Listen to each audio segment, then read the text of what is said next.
છે કુકી? આરવ અને આયેશા હજુ સુધી નથી આવે? મારી જયારે એ લોકોની સાથે વાત થઈ ત્યારે તો એ લોકો રસ્તામાં હતા. મેં લોકોને બાર હોટલમાં જમીને આવવા માટે કહ્યું છે. ઓ કોકિલા ગોરી, આજે બંનેને ડિનર ડેટ પર મોકલવાનું કોઈ ચોક્કસ કારણ? કારણ તો શું હોય, મેં તો ખાલી એક સુઝાવ આપ્યો, પણ હવે બંને ખરેખર બહાર જમીને આવે તો સાચા.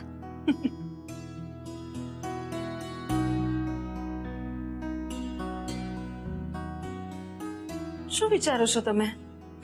કઈ નહીં. એક કામ કરો, તમે જમી લો, હું એ લોકો આવશે ને પછી જમીશ. પણ એ લોકો તો જમીને આવવાના છે ને? નક્કી થોડું છે, કદાચ જમ્યા વગર આવ્યા તો? હે ઠાકોરજી, મારી સોનુ માટે બહુ નાનકડું સુખ માંગ્યું છે. આરવ એને હોટલમાં જમવા લઈ જાય એવું કંઈક કરજો.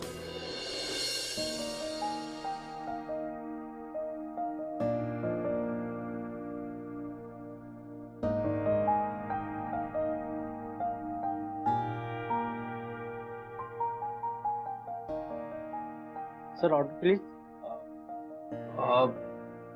2 મિનિટ પછી આવો ને પ્લીઝ. સર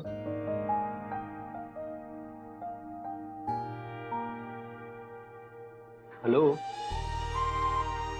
તું કેમ કઈ બોલતી નથી? બસ એમ જ. તમે કેમ ચૂપ છો? હું ચૂપ છું એમ? એકચ્યુઅલી આઈ ડોન્ટ નો, આપણે એક જ ઘરમાં હોઈએ છીએ અને એક જ બેડરૂમમાં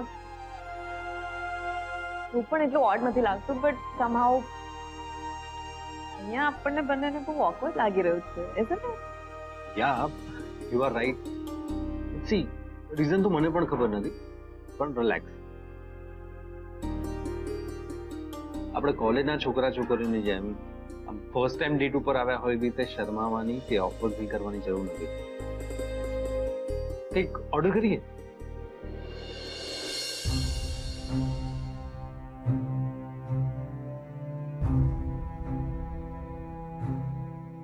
કોકી, વાત શું છે?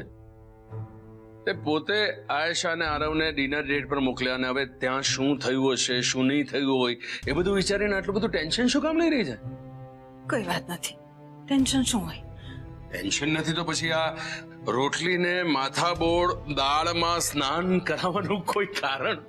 અરે માફ કરજો, મારું ધ્યાન જ ના રહ્યું. તારું ધ્યાન આયેશા અને આરવની વાતમાં જ છે કોકી, એટલું તો મને સમજાય છે. બોલ ને, એ લોકોની વચ્ચે હજુ પણ કઈ ટેન્શન છે ને?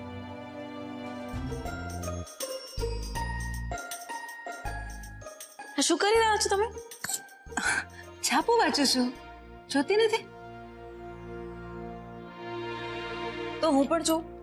ઊંધું છાપું કેવી રીતે વંચાય છે? મારું તો ધ્યાન જ ના રહ્યું. મમ્મીજી, તમને ખબર છે ને તમે મારા હાથે પકડાઈ જાઓ છો, તો પછી આ બધી કોશિશ કેમ કરી રહ્યા છો? બોલો, શું કામ છે? શું પૂછવું છે તમારે? સાચું કહું તો હું છે ને કાલ રાતની ઊંચી નીચી થાવ છું. મને કહેતો ખરી કે તું ને આરવ કાલે રાતે જમવા ગયા હતા તો આરવનો મૂડ તો સારો હતો ને, એને તને કંઈ કીધું?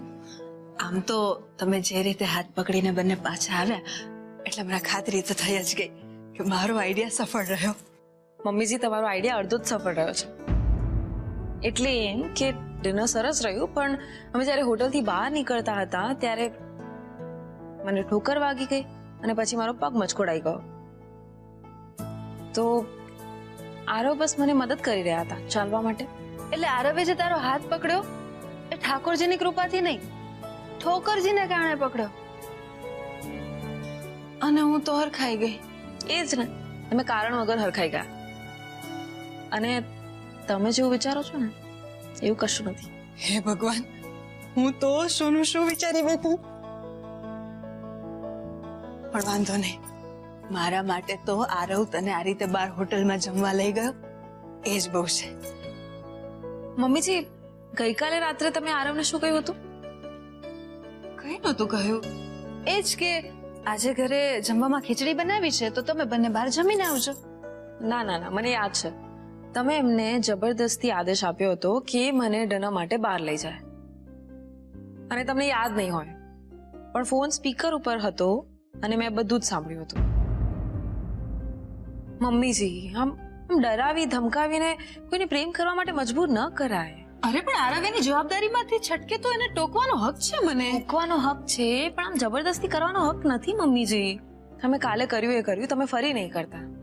આમ દાદાગીરી કરીને જબરદસ્તી કરીને મારે એમનો પ્રેમ નથી પામવો. ઠીક છે, હવેથી નહીં કરું બસ.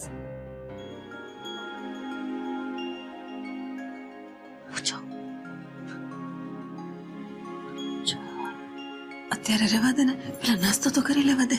શું વાત છે ગોગી, ક્યારના તમે બંને જણા શાની ખુસુર ફુસુર કર્યા કરો છો? એ ચકલી, તને કઈ આઈડિયા છે કે આ બંને જણા શાની ખીચડી પકાવી રહ્યા છે? નો આઈડિયા.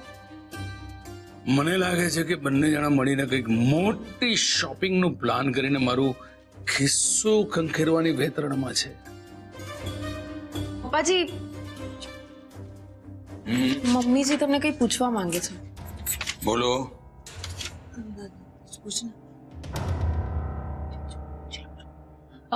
પપ્પાજી, એકચ્યુઅલી મમ્મીજી જે અંગ્રેજી શીખી રહ્યા હતા મારી પાસેથી, એની ટ્રેનિંગ અધૂરી રહી ગઈ છે, તો એ પૂરી કરવા માંગે છે. જો તમે હા પાડો તો. No, I won't allow this nonsense.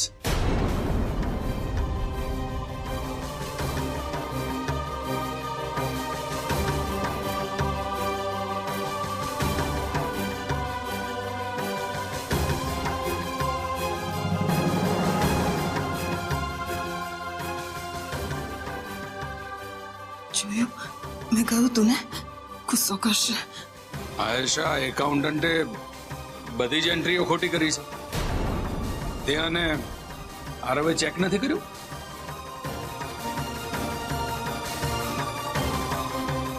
હું મમ્મીજી, પપ્પાજી પેપર્સની વાત કરી રહ્યા છે, તમારે અંગ્રેજી શીખવા માટે નથી મળી રહ્યા. એક મિનિટ. શું? બતાવો. Look at this. Here. Look. કોઈ પણ કામમાં હું આટલી બેદરકારી અલાવ નથી કરતો, એટલે તું અને આરવ બંને જણા એલર્ટ રહો અને એકાઉન્ટન્ટને પણ બરાબર સમજાવી દો. ઠીક છે પપ્પાજી.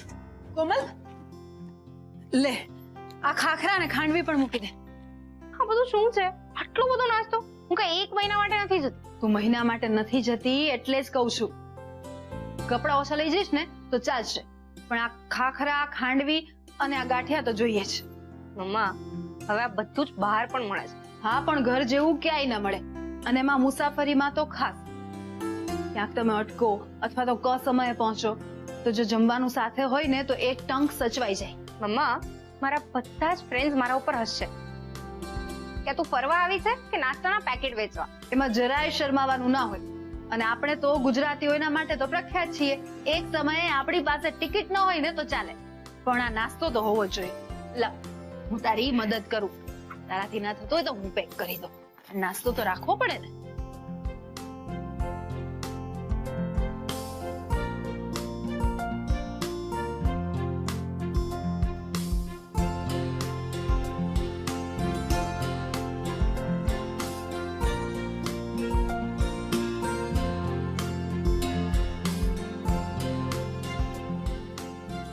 લે, આ થઈ ગયું તારું પેકિંગ. તારું ધ્યાન રાખજે બેટા, અને સતત તારો મોબાઈલ છે ને એ ચાર્જ કરતી રહેજે, એટલે અમે તારો સંપર્ક કરી શકીએ. ઓકે. કોમલબેન, તમારી ટૂર માટે ઓલ ધ બેસ્ટ અને ખૂબ એન્જોય કરજો. યસ ભાભી. થેન્ક યુ વેરી મચ પપ્પા. એ ચકલી, થેન્ક યુ મને નહીં કે, થેન્ક યુ તારી મમ્માને કે. યા એકવાર હોમ મિનિસ્ટરનો ઓર્ડર મળી જાય પછી મારી મજાલ છે તને ના પાડું. નો જોક્સ અપાર્ટ દીકરા, આ મમ્મીના થ્રુ વાયા વિરમગામ થઈને મને પૂછવાની શું જરૂર હતી?